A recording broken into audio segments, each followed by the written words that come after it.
యథార్థపరులై నిజాయితీగా ఉండండి. నీ బోధ, నీ సిద్ధాంతం అవతలి వ్యక్తికి అర్థం కాకపోవచ్చు గాని నీ జీవితమనే పుస్తకాన్ని అతడు చదవగలడు.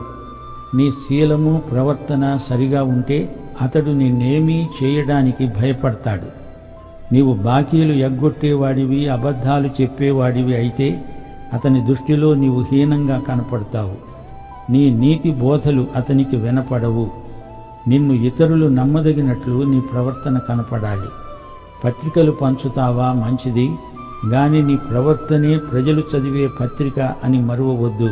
కొన్నిసార్లు కొందరితో సమాధానంగా ఉందామని ఎంత ప్రయత్నించినా సాధ్యం కాదు. దేవుడే సహాయం చేయాలి. కొందరు గడుగ్గాయులుంటారు. సాధ్యమైనంత మట్టుకు అందరితో సఖ్యంగా ఉండండి. అందరికీ కీడుగా కనబడేదానికి దూరంగా ఉండండి.